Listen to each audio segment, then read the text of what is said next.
Good afternoon. Welcome to the Haywood County Board of Commissioners for a special call meeting today beginning at 3:30. So I'll go ahead and open that now and give a brief introduction as to the objective. Some months ago, the sale of Haywood Regional Medical Center to Duke LifePoint was concluded. At that time, it became apparent that there would be approximately $18 to $20 million available for Haywood County for a foundation. This money would come in over time. It may be 4 or 5 more years before we have a final total. But we wanted, the commissioners had discussed it in work sessions and et cetera, and we wanted to have a foundation that would be used for priority public health needs in Haywood County, primarily prevention and that sort of thing. So, and we wanted it to be an account that, or a foundation that would live on in perpetuity with some fundraising capabilities possibly. So that's the nuts and bolts of why we're here. So we're going to begin with the Community Foundation of Western North Carolina, and we're going to interview that organization as well as Haywood Healthcare Foundation. The interview will again involve plans to provide fund management and grant making services for certain funds that the county received from the sale of the Haywood Regional Medical Center. So Ira, we had asked you to coordinate this with an RFQ, and was RFP, wasn't it? RFP, yeah. And you've done that. You've kept us involved, and you've got us to this point. So if there's no objection, I'll turn it over to Ira. Okay. Yes, we sent out the RFP earlier this summer. We had 2 folks respond. One of them is the Community Foundation of Western North Carolina. They're here today. If you gentlemen want to come on up to the podium. We have with us a couple of their representatives, Mr. Philip Belcher, and also who's the Vice President of Programs, and Mr. who I believe is standing at the podium, and Mr. Graham Keever, the Chief Financial Officer for this group. They were one of the 2 respondents. And as you've noted, the board has a desire to use these funds to improve health in Haywood County. That was made clear in the RFP. Today, we're going to have a few questions on how each group would handle the sale proceeds for the county. For those out in the public that want to catch up, there are 2 main areas of focus that we asked for in the RFP. One was help, it is a large amount of money in managing the funds and in fund management. And second, helping us to do the right kind of grant making to make sure that the grant making that was done would meet the purposes of the board to make Haywood County healthier. We'll start a little bit with those 2 purposes looking at, of course, we're also concerned about governance and checks and balances to make sure that the funds are appropriately managed and spent, and also costs. So if you could please introduce yourself to the commission. Certainly. Good afternoon.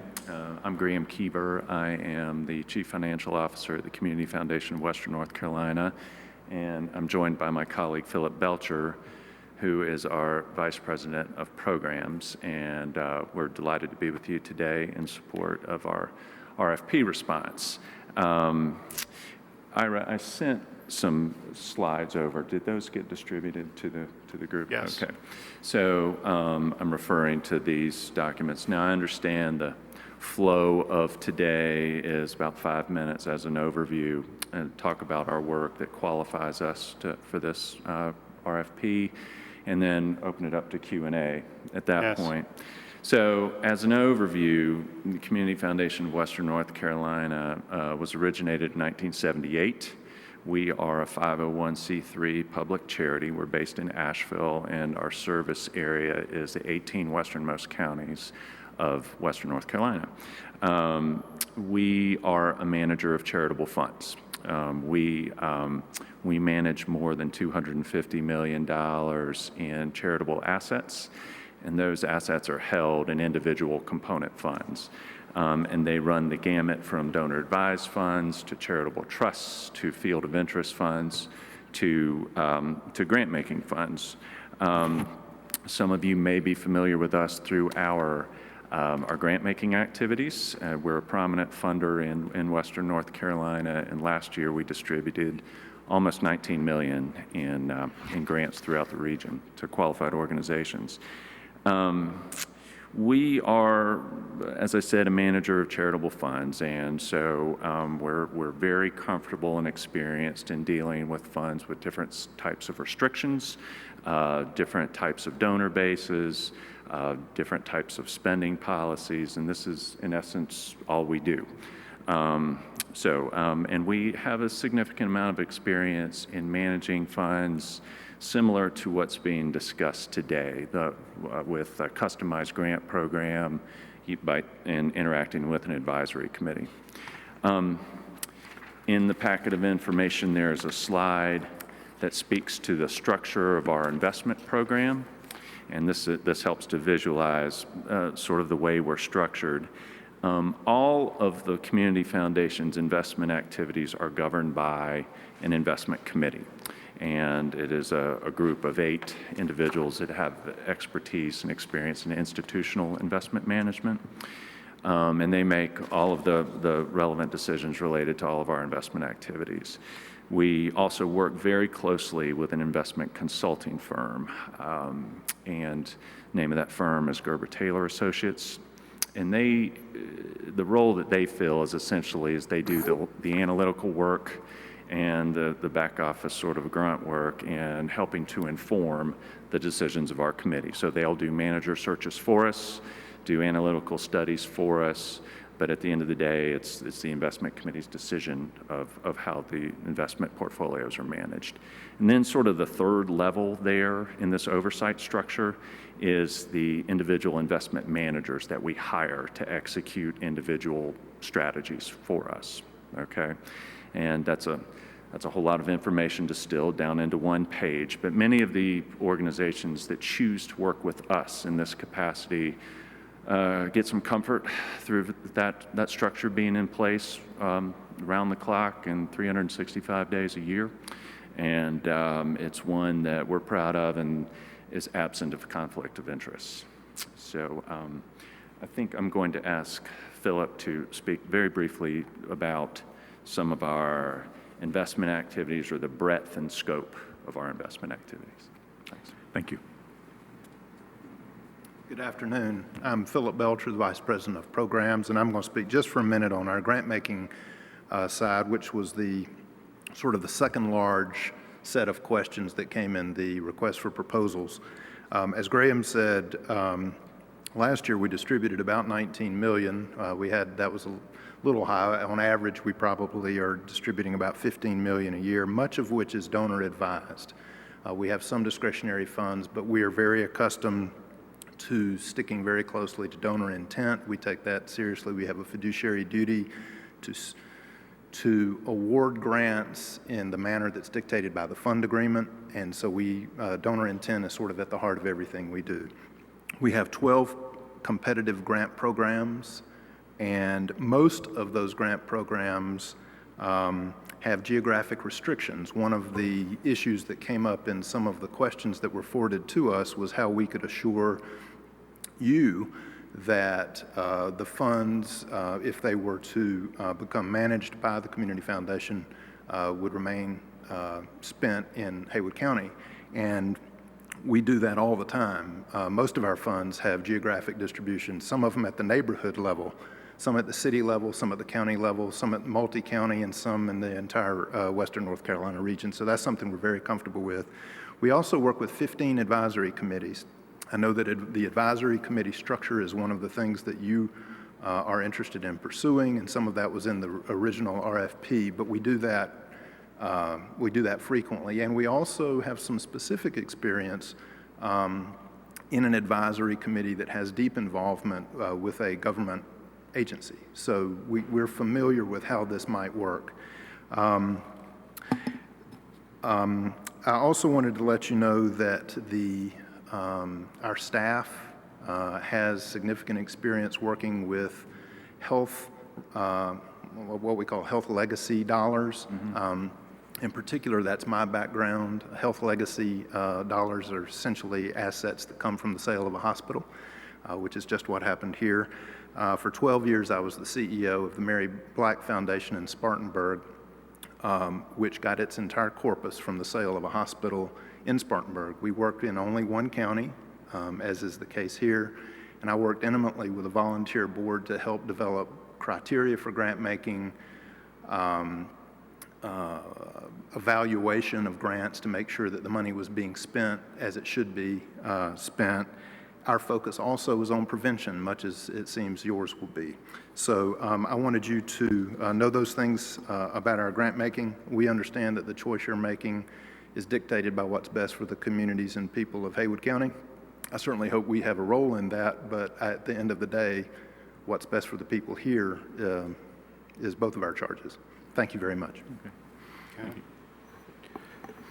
Just to continue on with some questions.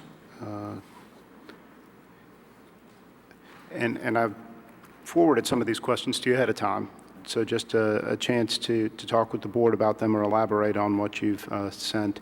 Now, you use an outside advisor firm. You actually use a couple of them, and one is chosen directly by your investment committee, it appears, to be an advisor, and then that advisor helps to choose your manager, correct, based on that slide? Right. So we work with one investment consulting firm that serves as an intermediary between our investment committee and the individual managers in which we hire.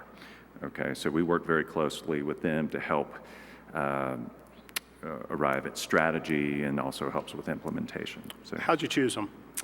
through a competitive process, and we've worked with Gerber Taylor for 17 years now. Almost 18, I guess. And those of you that pay attention to these types of things, there's over the last 18 years, there's been a couple of traumatic events in the marketplace, and so we're no stranger to that. But we, the Community Foundation had an extensive request for proposals, much as similar to what you're going through now. Gerber Taylor was chosen on the basis of their expertise in their work with foundations, endowments, and high net worth families. Okay, and what do you think is the greatest challenge that the selected firm will be facing in managing this fund? Sure, and I responded to the question in written form as this. I think regardless of who you hire, most asset class forecasts suggest that the upcoming 5 to 7 year period will be a challenging one. And there's a basic sustainability equation for foundations in which if what you're trying to do with your investment activities is to cover your payout and cover the rate of inflation, right? If that's your goal, in some environments that's more easily to accomplish than others. So what does that mean? So most foundations give away between 4 and 5% every year of their corpus. And if inflation is 1.5% to 2%, let's call it that, that means you're going to have to get 6.5% to 7% net of fees, all right? Based on asset class forecasts for the upcoming 5 to 7 years, that may be challenging. I think we do believe that it's important to be fully invested and to maintain your discipline throughout all parts of the market cycle. But directly to your question, I think regardless of who you hire, that's going to be a challenging objective. Okay. With that being a challenging objective, one of the questions that we had related to fundraising and the possibility of using fundraising to help maybe offset some of those down years. How could the Community Foundation assist us with fundraising? Okay, so as a manager of charitable funds, we don't do fundraising per se. What we do is work with individual donors to help facilitate their philanthropic objectives. So to that end, To be clear, we would not be able to help your organization with fundraising per se. At the same time, what we can do for individuals that are interested in supporting the work of this group and this fund, we can work closely with them to help support those same philanthropic objectives. I think one of the things you'll have to juggle is the commingling of individual charitable dollars versus institutional charitable dollars. But in any event, so we have the ability to work with donors to meet their philanthropic goals, but we don't do fundraising per se. Okay. You talked a little bit earlier about grant making, and you've responded on grant making in the process. Could you elaborate a little more on, and maybe use some examples when you're awarding grants, what criteria you're using to try and pick among those different groups that would be submitting proposals to you? Sure. The criteria really depend on the interest of the donor, in this case that would be you, and if there is an advisory committee, making sure that we understand what their priorities are. So the criteria for any particular grant-making program will differ, just depending upon the way the grant-making program is set out. So for instance, we have a grant-making program that is only responsive in nature. I mean, we send out a call for proposals or applications, and we get 100 of them.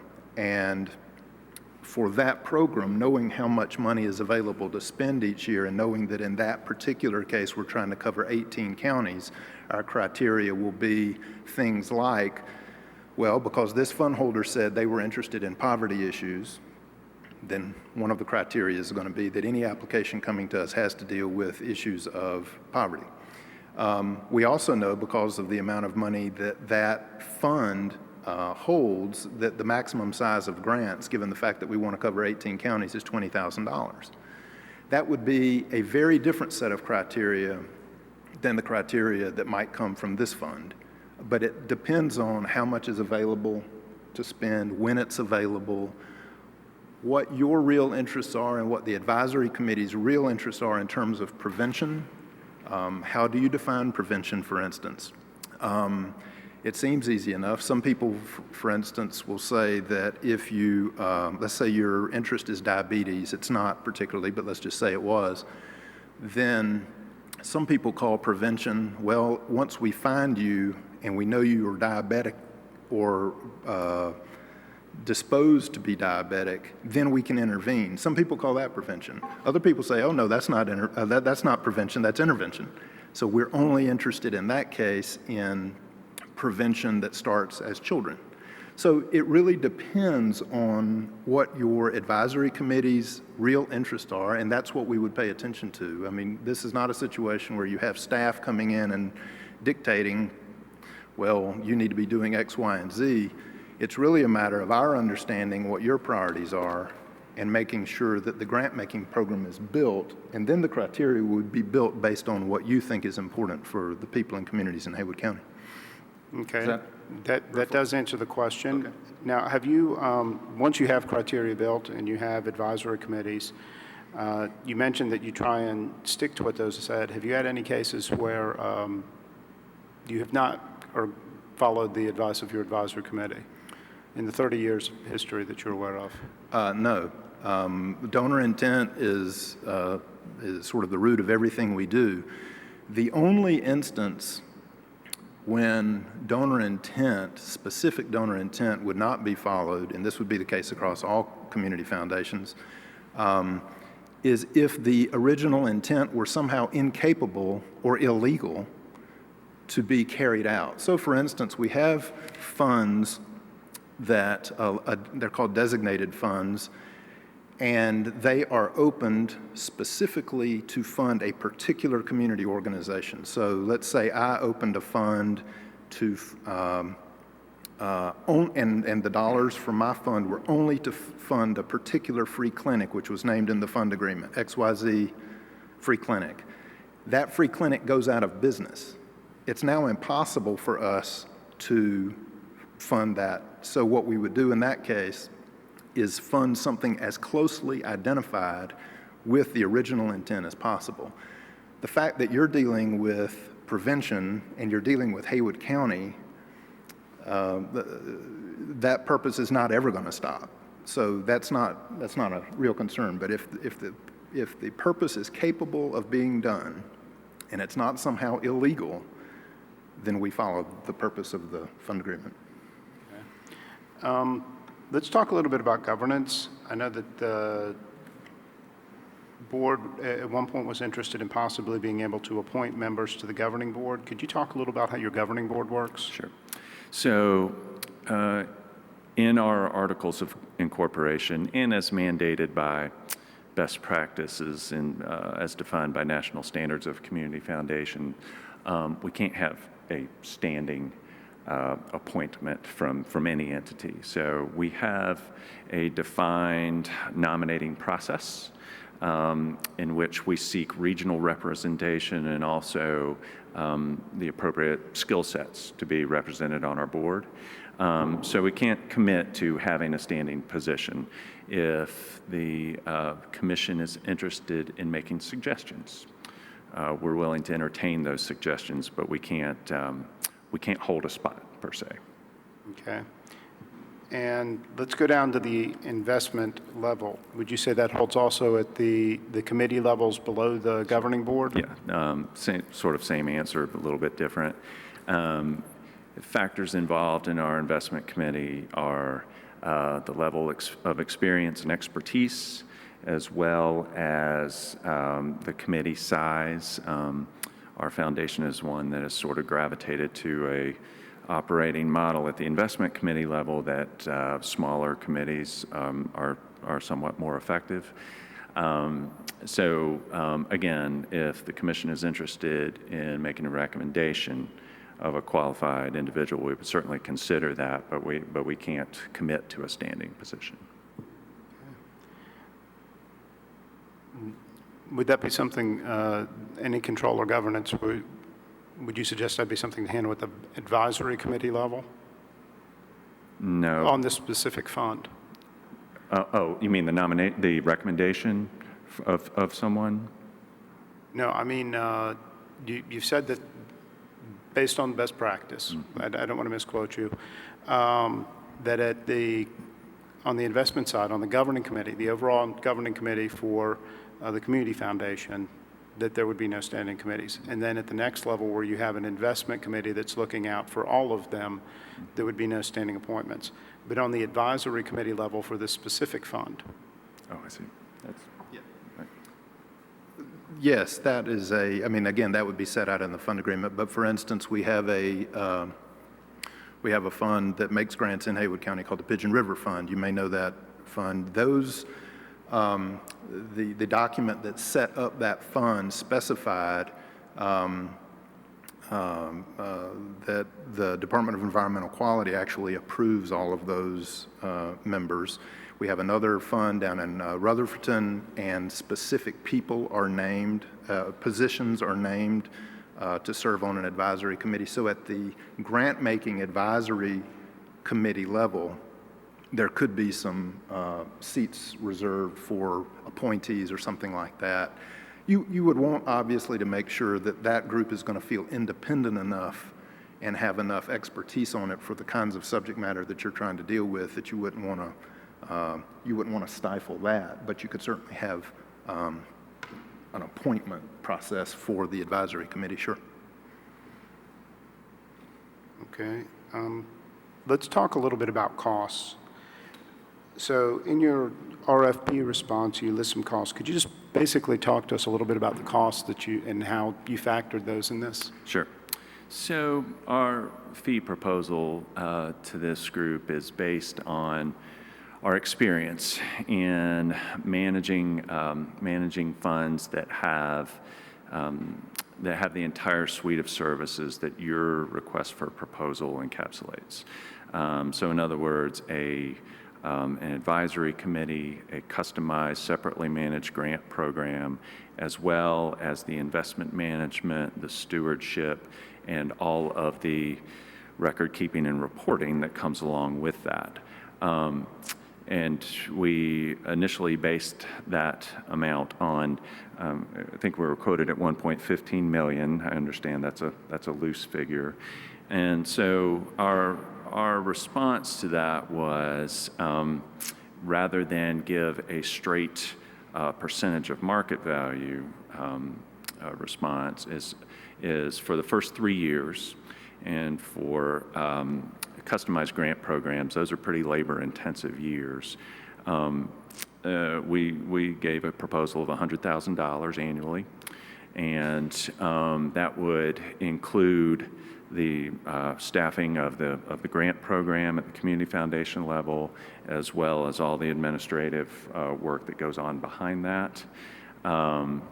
And I think one of the other follow-up questions, Ira, was that was on that quote, that was fee proposal was based on 15 million. If assets trickle in at an incremental rate, we would be willing to work with you on an incremental fee structure. $100,000 on 15 million is 65 basis points, 65 1/100ths of 1%. And we think that's reasonable for the labor-intensive work that is required here. And in addition to that, there would be a fee on the investments, depending on whether we chose very active management or passive management. Could you explain that a little bit? Sure. So in our structure, we manage many portfolios. The two that we spotlighted in our response to you all are two of our more popular choices. One utilizes active management, and it is therefore, by definition, a little bit more expensive. It provides more access to what we like to think of our risk-reducing strategies, and that'll therefore it'll hold its value in down markets a little bit better. And so for the most recently completed fiscal period, that particular portfolio had investment expenses of 80 basis points, so 0.8%. Now, those are fees that are paid directly to the investment managers, right? So it's not the money isn't coming to the community foundation, it's going to those managers. So that is one, but we also have something that may be palatable to you all if controlling expenses is one of the higher priorities, but it's called our passive portfolio. And essentially what we're doing there is we're trying to replicate the investment thesis of our actively managed portfolio, but in an index fund or exchange traded fund structure. Okay, so they're passive investment instruments. So those are, you save on investment fees there. For the most recently completed fiscal period, it came in at just under 20 basis points annualized. So two different flavors. Now, full disclosure, there are certain parts of our actively managed portfolio that are not replicable in an index fund type strategy. All right, so things like alternative investments, real assets, many partnerships, and commingled structures that you just, as a result, the passive portfolio was more of a sort of a meat and potatoes, equities and fixed income portfolio, but it's performed quite well. So. Okay. And all the costs are listed in the RFP, correct? Indeed, they are. Okay. Did the board have any, based on the discussion today and the other reading materials, any follow-up questions? Well, I would just like to, so you know the process, we're not going to make a decision today. Okay. We want to take the next couple of weeks between this meeting and our next to analyze what we've heard, see if there's any follow-up information we need for Ira to get for us. And then we'll put it on the next agenda if the board is ready to move at that time. Okay. The one question I had is, are the audit and other documents available for review to ensure our taxpayers that public policy is being performed and that you're doing what the county had asked you to do? Yes. Yes, they are. And you can go on our website, cfwnc.org, and in the investments and other financial information portion of the site, you can download our audited financials from the last 2 years. If you would like to go back further than that, we can provide that as well. Okay. As well as our Form 990 tax return as well, and so you're welcome to inspect those. Okay. And you would be available the next 2 weeks to take calls from Ira to get additional information if we need it? Absolutely. Okay. Any board members have any questions or comments before we move? Yeah, I think I have one. Will our board make a decision on how much the payout will be each year, or will your committee determine that off the 15 million? Okay, so Where I'm getting to is, will our board have to decide we need to keep the principal at 15? I'm sure that's probably impossible, but right. So that's something we would work together on. If we are chosen to manage the fund, the first step would be to come up with a fund agreement that both parties agree to, and it'll stipulate many things, but one of them is what type of charitable impact do we want to make in Haywood County. So we manage many funds with varying levels of spending policies. We manage a lot of endowment funds that is restricted to the 4 or 5% that I spoke of earlier. But we work with many, we have many grant-making funds that are not restricted to endowment. So either structure is one that we're comfortable with, experienced with, and so we would work closely together with you all to help come up with an arrangement that met your needs. Okay. let me follow up with that. So I know I put down you've been paying out maybe 4 to 5% a year of the funds you have available now, and then investing in different portfolios.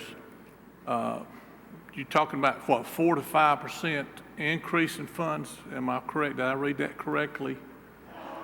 So I don't want to. When you invest, what's kind of the average rate per year? Okay, so let me take a step back and explain that many entities will come to us and say, we want the community foundation to manage these funds as endowment, meaning a perpetual time horizon.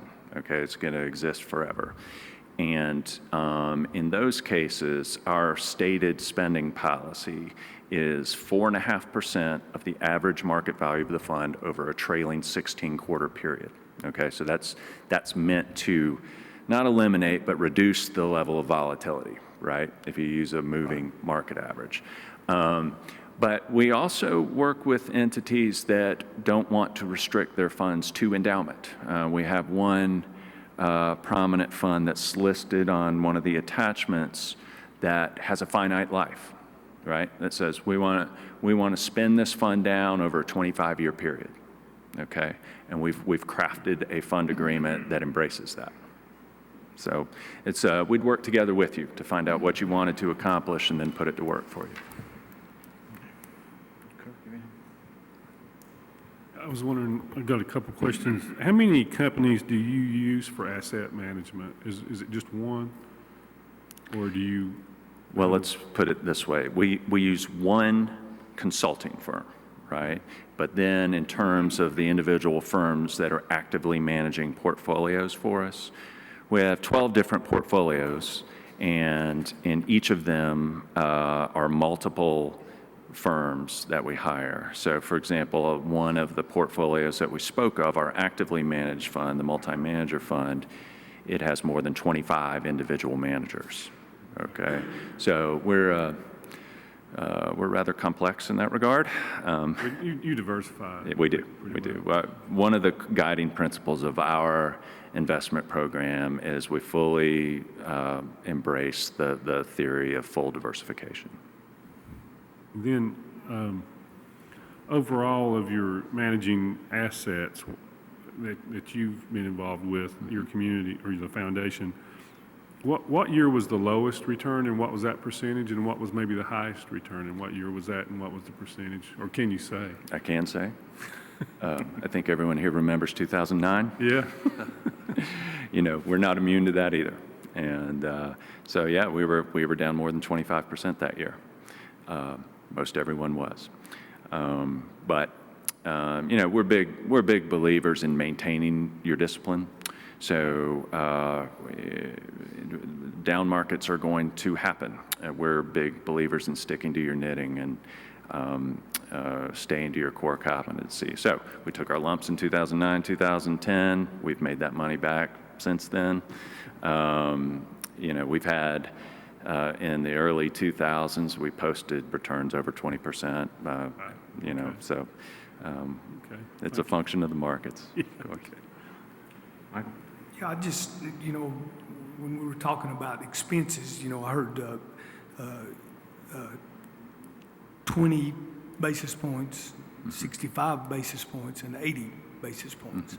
So I guess just kind of explain that again, okay? I guess the 80 is the most aggressive or most expensive one, or is all these added together? No, I'm sorry, I wasn't clear about that. So I was discussing two different portfolios. Right. And depending on if you all chose to work with us, you would presumably would choose one of them, right? One is 80 basis points, and it is an actively managed institutional style caliber portfolio, okay? The passive portfolio is more traditional in nature and less expensive in terms of investment costs. So that's 20 basis. Whatever one you choose, those expenses will accrue to the fund, but it's not both. Okay, what is the 65? Okay, so the fee that we proposed for 65. right. So if then it would be 65 plus 20 or 65 plus 80. That's right. That's right. Okay. And when when the foundation is, when the investment program is meeting its objective and providing value net of fees, when we report returns, and the ones that are reported in the RFP response are net of those fees. So those are things like mutual fund expenses that in many cases are invisible to retail investors. But we believe in being fully transparent. I mean, that's the true cost of investing your money.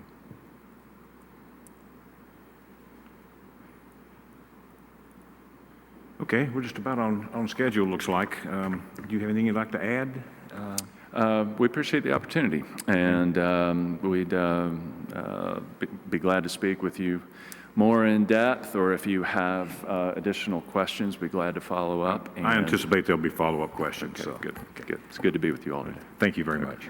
For purpose of this, Mr. Chairman, the next group is the Haywood Healthcare Foundation. And I believe they have their, you're the current board chair? I am. Dr. Ginger Lang is here as the current board chair. I believe we also have a gentleman with you who will also be answering questions today, which is your financial advisor. Is that correct? Yes, I will. I have the names of the people who are going to serve on the panel if you want me to introduce them. Okay. Well, the way this will flow is you'll have about 5 minutes to talk about your the Haywood Healthcare Foundation and who you have with you today, and then we'll ask some questions. Okay. Thank Sounds you. great. Thank you. On behalf of the Board of Trustees of Haywood Healthcare Foundation, I would like to thank the commissioners and Ira for the invitation to meet with you today. Our panel consists of Joan Barnes, the current vice chair and past chair, Marge Stiles, our foundation administrator for 12 years, Gavin Brown, our past treasurer. Where'd he go? Jim Holmes, our investment advisor at Stevens Incorporated. Thank you. And I'm Ginger Lang, current chair of Haywood Healthcare Foundation. In the few minutes that I have, I would like to acquaint you with Haywood Healthcare Foundation and our impact on healthcare in this county.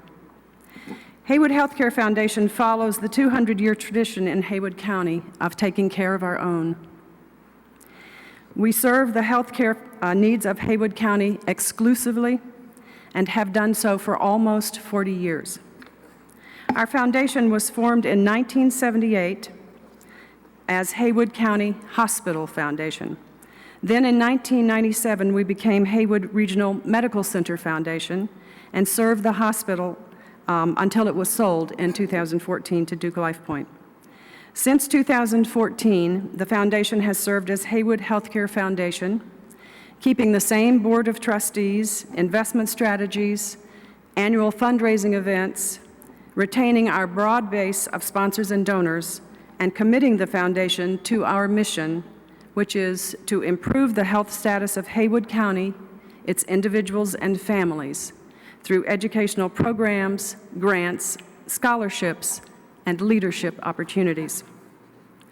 Our strengths include a strong and active board of 21 trustees from across Haywood County with a broad range of expertise and leadership, responsible and consistent management of funds by Stevens Incorporated for the past 8 years, with low and transparent costs, inclusive of all fees, including travel.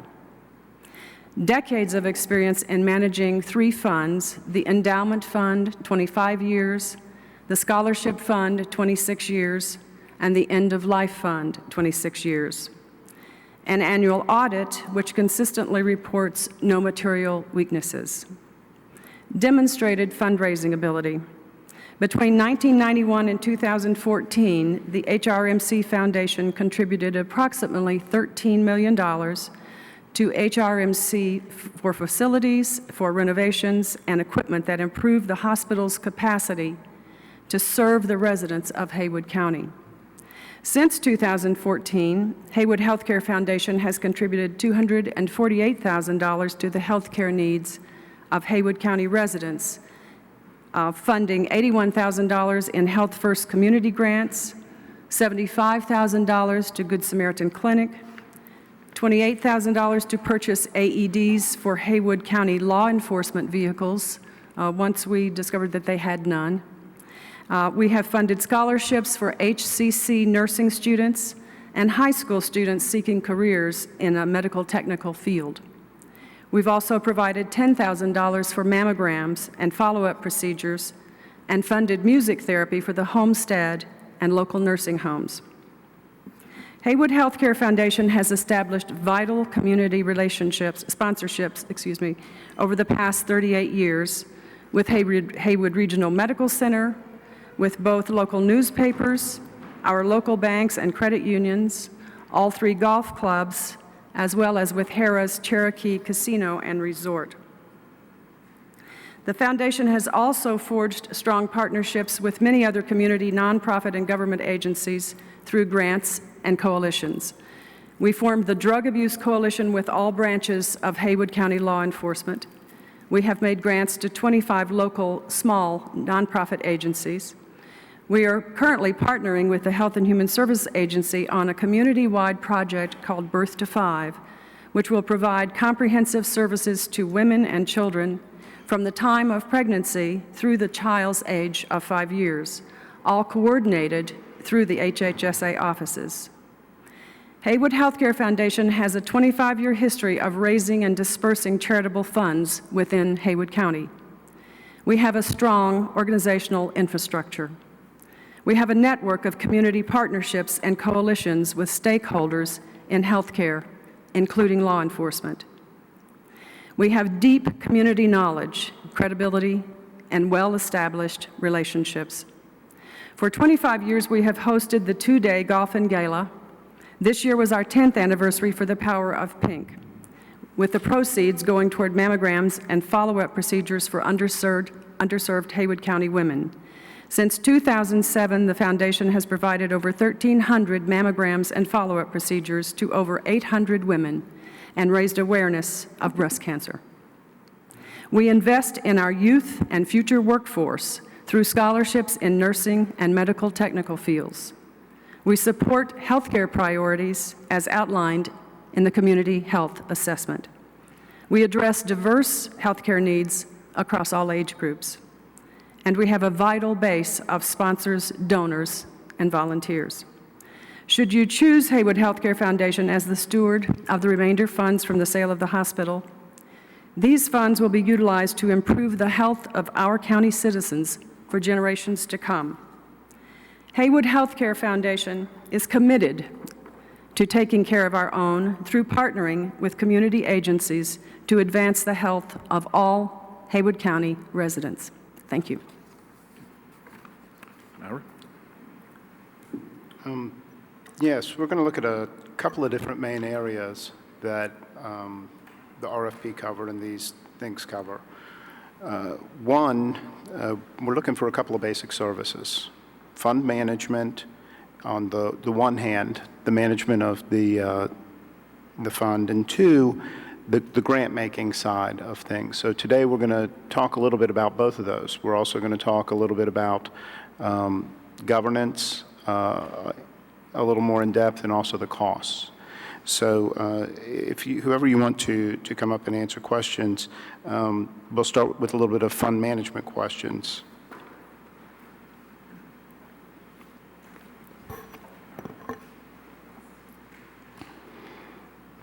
Good afternoon. I am Jim Holmes. I am a vice president with Stevens Incorporated. We're headquartered in Little Rock, Arkansas. But I have 18 years as a history of a homeowner in Haywood County, so I'm happy to be here, delighted to be here. Happy to answer any questions. A little overview about how we manage the funds currently for the foundation. Ours is something of a combination of active and passive management. The passive side is that we use exchange-traded funds, and we use them across a number of different investment classes.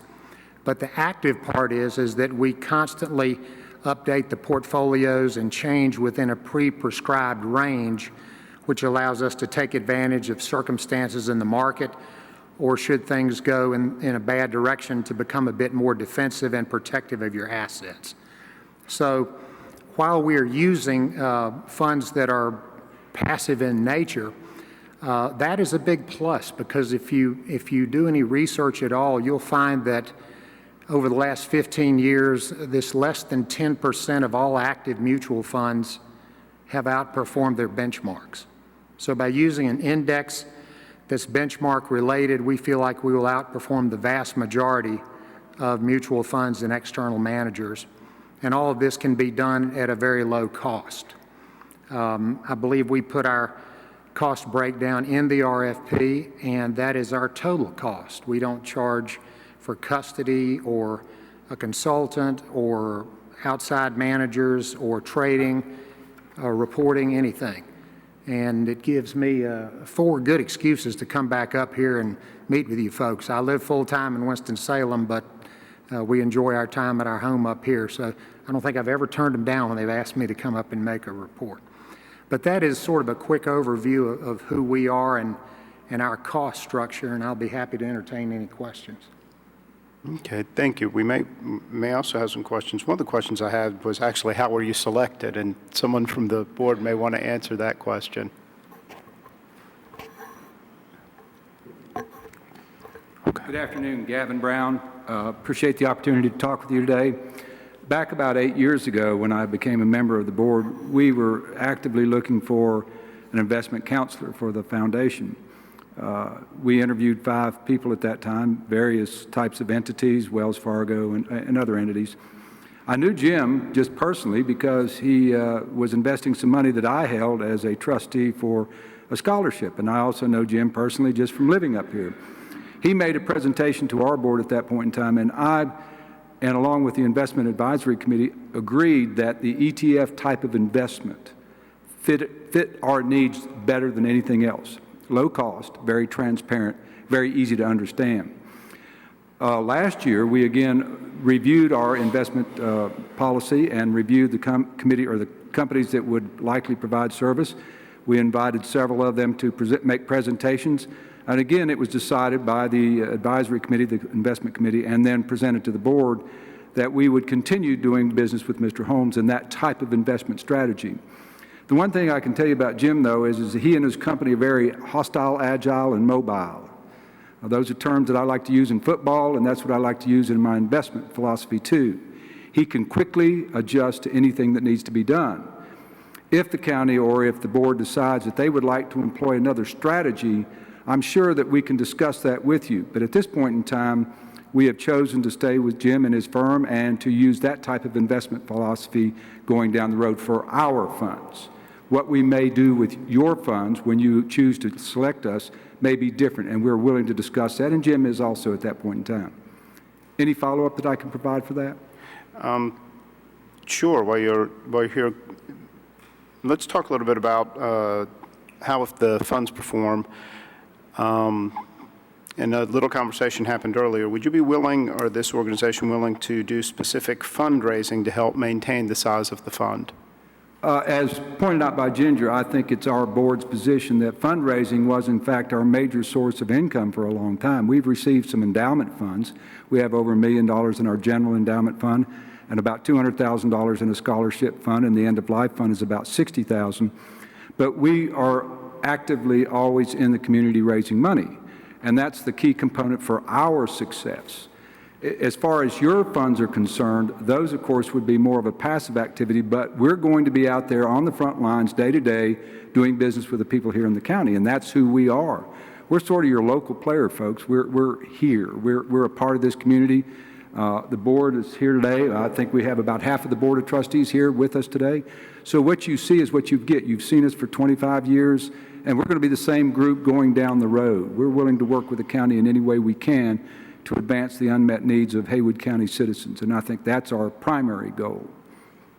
Okay, and either for yourself or for Mr. Holmes, what do you think is the greatest challenge the selected firm will face in managing this fund?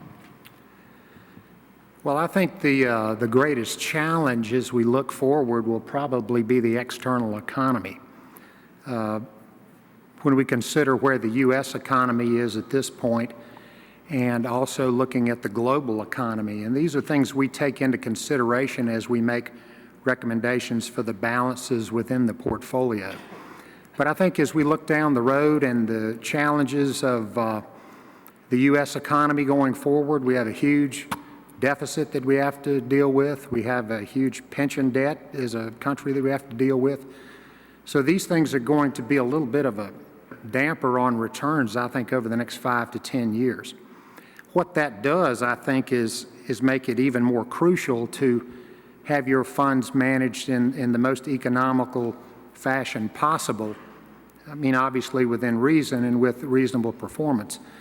But I think going forward, what we're going to need to do is squeeze every nickel we can in order to sustain a return that will allow for a 5% spending rate and then a couple of percent tacked on for inflation. Okay. Let's move from fund management over to the funding process. Could you describe a little more what criteria you've used for awarding grants?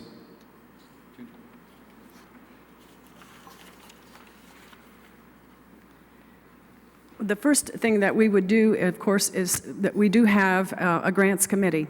So the grants committee would decide on initiatives that we were willing to fund, and we are always in touch with the community health assessment in terms of the initiatives that are listed as top priorities for the county.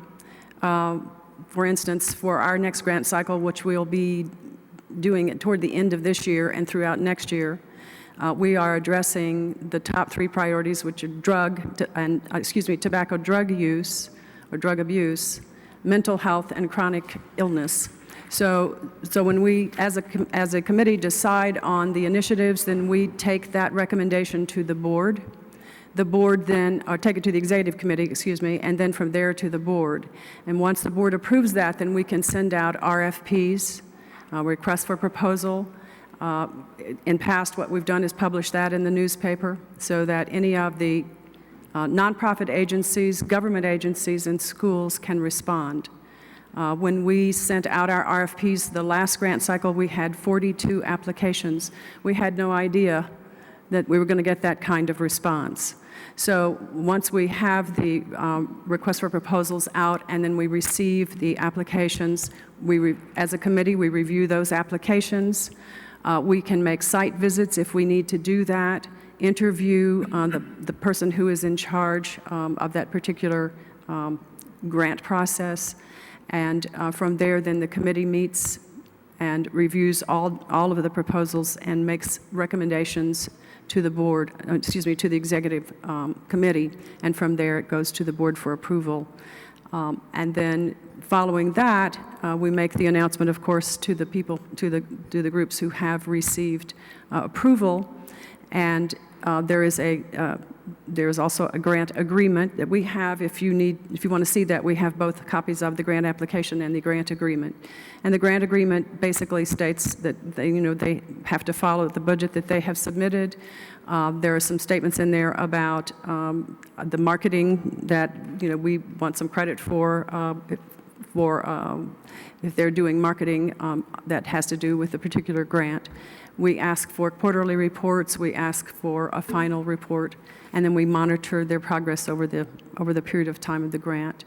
And then we want to see at the end what the impact has been. Okay. Let's move on to questions about the governance and advisory committee. What would be the mechanism from the foundation point of view for having, or is it possible for the Board of Commissioners to appoint 1 or 2 members to the governing board? We have been holding 2 places on our board for about 2 years, so we have those places ready to go as far as being on the governing board. Absolutely. And with regards to an advisory committee over this fund on how the funds were spent, how would that work? Well, I think what we would have to do first is go to the executive committee, and they can make the recommendation to the board that we establish an advisory committee, and the terms that the commissioners give to us, we would take that right to the board for approval. I don't think there'd be any problem. We are very well aware of what the commissioners have requested in terms of an advisory committee, and we're all, in quotes, on board with that. So that's not a problem. Okay. Now, is your investment committee separate from your executive committee? Well, the executive committee sits on that, on the investment committee, but there are other members, there are other trustees who serve on that committee. Okay. And you've turned in a policy for that committee in writing. Let's talk a little bit about costs. What are your proposed costs for this, for the services that outlined in the RFP? I think when we talked with you on the phone, we talked about a 9%, and we said that that's negotiable. Well, we use as the gold standard what Mountain Project's costs are, and I think that's very fair, and we're very willing to negotiate that and do what they do.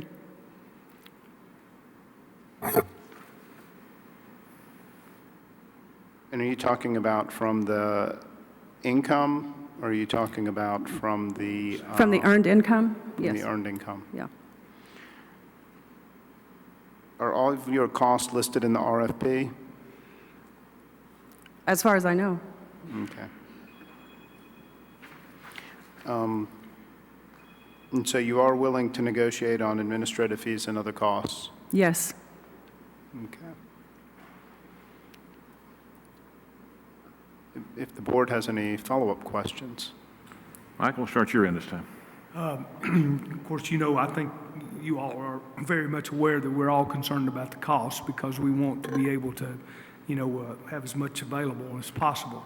And I kind of didn't catch exactly the fee. I know we can negotiate, which is good, but where were you? Did you have a particular rate? Is that what I missed that?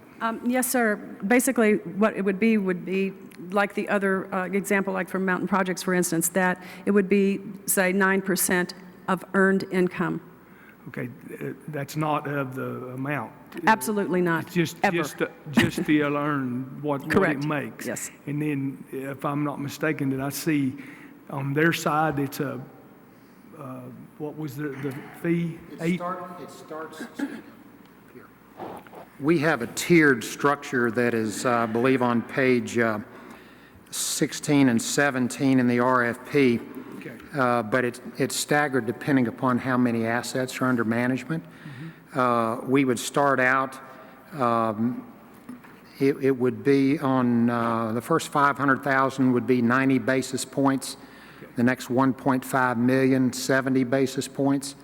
And then it drops down from there, and if we get out to 20 million, it would be on that part 20 basis points. So a blending, if you blend it all together on 10 million, it would be 50 basis points all in, or $50,000. Okay, and then the 9% on the earned part.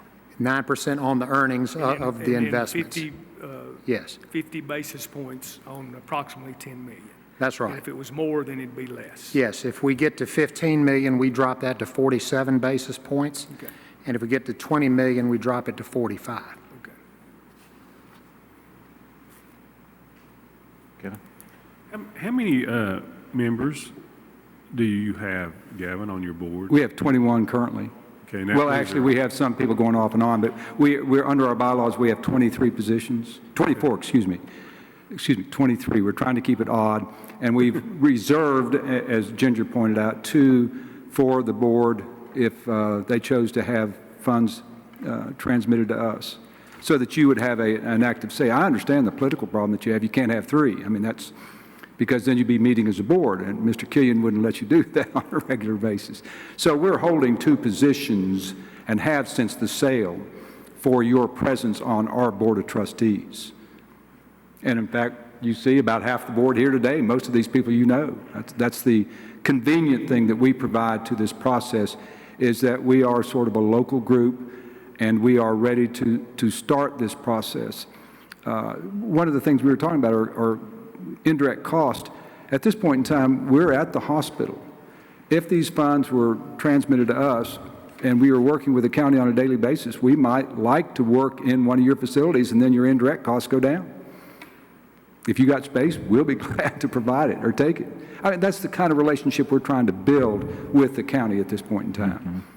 As I said, when 2014 occurred, it was a quantum change for us. I mean, since 1978, our sole focus was to provide funds to the hospital.